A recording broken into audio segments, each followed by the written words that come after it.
So my name is Hanak. I'm Managing Director for UAE, Oman, Bahrain, Qatar and Egypt. And I'm based here in Dubai. Breaking travel news, touring hotels at the Arabian travel market, day one. Taking a look now at the region we're in, the UAE, and Jan, tell us about your key properties.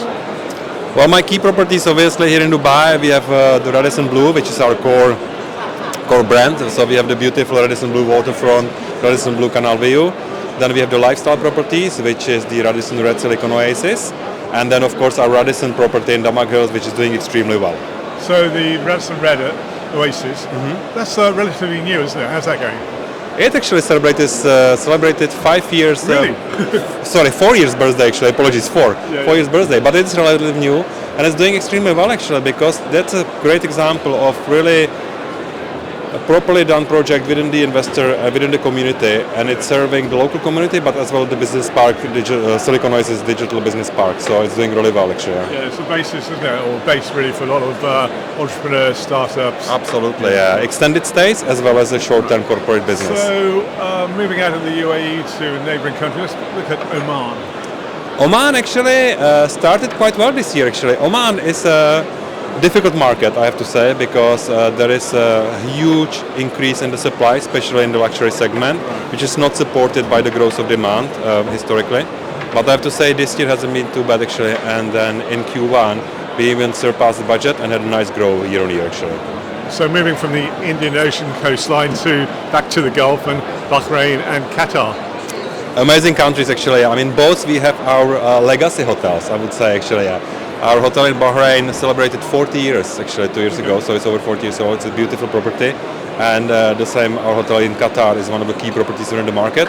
Both doing really well actually. We just completed full refurbishment of the Bahrain property, so it's beautiful 5-star combination of rooms and suites. And in Qatar, it's 600 rooms inventory hotel, and it's on a nice growth actually. It's one of the legacy hotels, which massive F&B, 20 outlets, huge M&E catering, so it's amazing business. That's a lot of outlets to look after, isn't it? Let's have a look to the future and the pipeline for this region, your region. What's in the pipeline? So this year actually, very shortly, we're going to be opening a new hotel in Iraq, close to Erbil, Korek Mountain. So it's a beautiful ski resort actually. So it's going to open hopefully within a month. Then another opening I have this year is scheduled for Bahrain actually. So we have Radisson Individuals, which is specific design actually, so it falls into the bracket. And of course actually we are working on many projects here in Dubai and the neighboring countries to grow our portfolio. So at a ski resort which is very close to those skiing fans based here in the UAE, just hop across for a weekend of skiing. Well, I would hope so. Yeah. Obviously it's going to be more for the local market in the moment, but in future definitely I'm sure there is a potential to grow it further. And here at the Arabian travel market, what is your key messaging you're putting out to those attending? I love ATM actually. ATM for us is so important actually, because you can basically meet our partners, engage with our future investors. And of course for us it's super important to be here because it confirms our commitment to the Middle East, which is our basically most dynamic and fastest growing market actually.